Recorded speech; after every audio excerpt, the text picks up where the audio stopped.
Dignitaries on the dais, faculty members, parents, and most importantly, the young heroes and heroines of today's function, the students who are getting into ISBR. Indeed, thanks to very lean traffic on a Saturday morning, I happened to come to the campus of ISBR 45 minutes ahead of my schedule. And during this 45 minutes, I had an occasion, privilege of talking to Mr. Manish, Dr. Manasa, and all other faculty members who were kind enough to talk about ISBR. And believe me, the students and the parents, you have done a wonderful decision. You have taken a wonderful decision.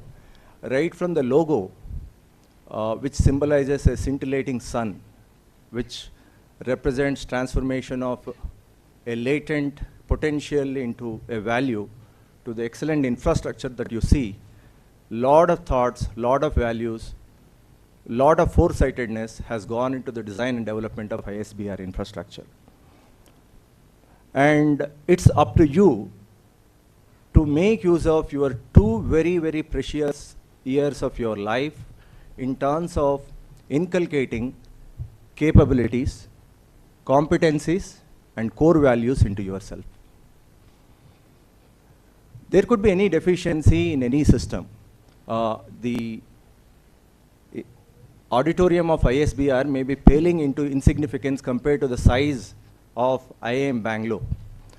Maybe the number of volume, the number of journals, the number of publications which are available in ISBR library may be 1/100th of what you get in International School of Business in Hyderabad. But the amount of information which is available to you, the affinity between the faculty members and the students is as equivalent to as what you see elsewhere.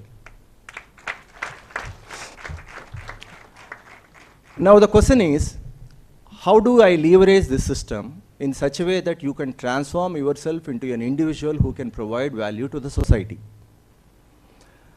In this journey of transformation, there are certain factors which are internal to you, there are certain factors which are external to you. You just look at what is happening outside of ISBR. The business models are changing. The technology is changing. The delivery modes are changing. 5 years before, if I were to say in a similar platform that 25,000 young boys and girls between the age group of 20 to 30 will be working in the malls of Bangalore selling shoes and garments, places like Arunachal Pradesh or Sikkim, you might not have believed, but you see there are more than 25,000 youngsters from northeastern countries working in Bangalore. That is the truth, right? You see that. Similarly, in the year 2003, if I were to say that about 50,000 crores of worth of business revenue can be generated by a cricket match which lasts over 20 plus 20 overs, you couldn't have believed, but it's happening. There are a lot of changes which are happening in the business. There are a lot of changes which are happening in the technology. The market valuation of a small company like Google is bigger than the GDP of hundreds of countries. Am I correct? So, in the years to come, whether you hold an MBA degree in finance management, whether you got a PG diploma in, I don't know, infrastructure management, whether you're from Bangalore or Delhi, whether you're from a Tamil-speaking territory or Telugu-speaking territory or Kannada-speaking territory, you are not going to be valued for all these things. You will be valued only for the knowledge that you carry with yourself and the method of leveraging that knowledge in terms of providing a value to the ecosystem of which you are going to be the part. That is a very important thing. Simple thing, Jnanam Paramam Balam. Knowledge is paramount. One unmistakable characteristic which symbolizes our society in the contemporary period is we are slowly and definitively moving from resource-based economy model to knowledge-based economy model. So in this situation, what is that you can do in terms of keeping yourself ahead of the pack? As I already mentioned, the amount of information thanks to ubiquitous, all-pervasive models of internet, it's same whether you are there in Gurgaon or Bangalore, the amount of information which is available through these channels is same. Now, how do you make use of this information in terms of transforming you into a more value-adding individual or a professional? Couple of things you can do is think about being innovative. When I am talking about innovation, don't be under the impression that it's a model which is synonymous with Infosys or Wipro or with Facebook or Google. Innovation is connected with transformation of an idea, transformation of an invention into an activity, into a system, into a process, or into a product that provides value.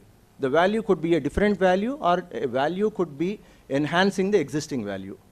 As the Inspector General mentioned, when he took over KSRTC, the KSRTC was a badly performing organization, but they were into transport sector, serving the needs of Karnataka-bound customers. But all that he did was bring in some changes through which this particular the corporation could be a profit-oriented organization with emphasis on the delivery. So in any stream which you are going to be working in, think about an innovation by which the value could be enhanced, or you could bring in a different value.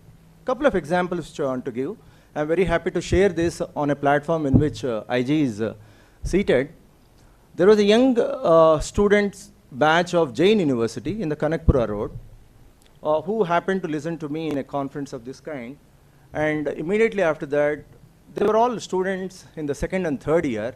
They wanted to design unmanned air vehicle, and 3 months they stayed with us in our department. And after these 3 months, they were able to design an air vehicle which flies like a bird, into which they had embedded mobile camera, and when you fly it over the campus, it is able to pick up the images from the campus and transmit it into the laboratory. So you can use this vehicle as an aerial imaging vehicle, as a surveillance vehicle. And what was the money they spent? It was less than about 30,000 rupees. And all that they did was slog 24/7 in the lab to create it. Whatever you do with your hands, it straight away gets into your heart.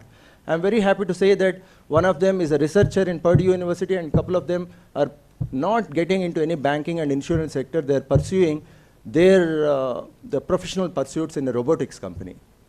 So whatever you do with your hands is going to be a permanent fixture of yourself for years to come. Second example which I want to give is a student of your kind. His name is Deepak Ravindran. He was under the impression that India has got millions and millions of mobile phone users who do not have smartphones. All of us are lucky, rich enough to use a smartphone. In your case, your parents are rich enough to gift you with a smartphone. But what about those people who don't have internet connection and who don't have smartphone? This boy, when he was in second year of engineering, started thinking, can I use SMS as a method of Googling? So he created a company called Innos Technology. Then he came out with a product called SMS Gyan. What does it do? You send a query through SMS saying that MBA Marketing Bangalore Koramangala. Immediately, within half a minute, you will get the complete information corresponding to your question. And what started was a simple, innovative thought process in 2009 has transformed into a 800 crore company located in Bangalore today. It is called Innos Technology. So, wherever you are, whatever you may be, if you can think about innovation, I am sure you can stay ahead of the rest.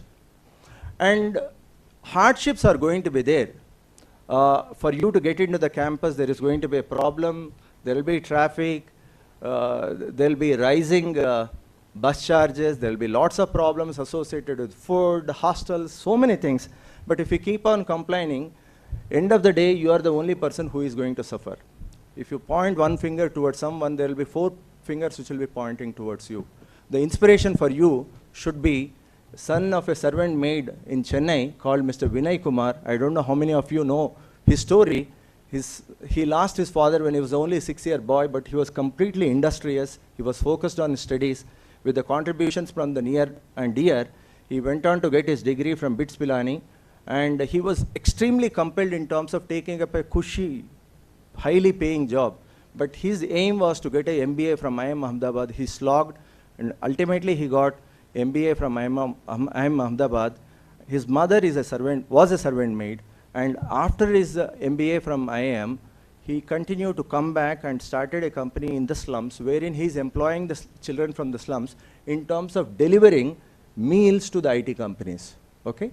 So this is such an inspiration. You do get inspired by your iconic figures like MS Dhoni, your iconic figure like Salman Khan for wrong reasons, or Shah Rukh Khan for right reasons, whatever it is. But you do also get inspired by people within your own profession who have done wonderful things in terms of leveraging their knowledge and bringing value.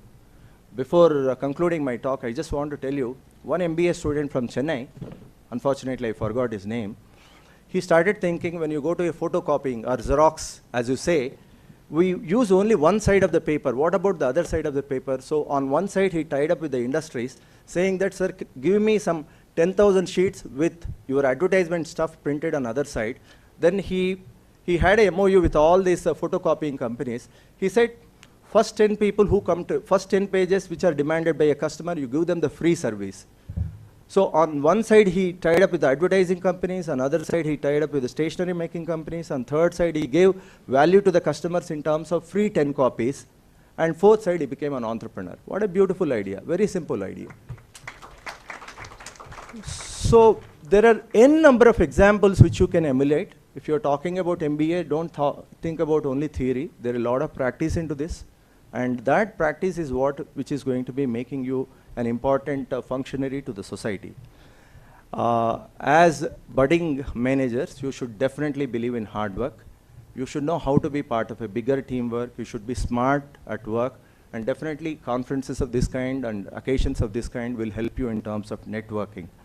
So I always have been highly inspired by our great guru, Dr. Kalam, with whom I had a brief opportunities of interacting. He always used to say, good quality learning leads to good quality thinking, and high quality thinking leads to creativity, and high quality creativity leads to knowledge, and knowledge makes you powerful. And I sincerely wish all of you become powerful through excellent knowledge which you can get in this 2-year journey at ISBR and bring value to the system. And I'll be very happy to help you in any which way I can. Thank you so much.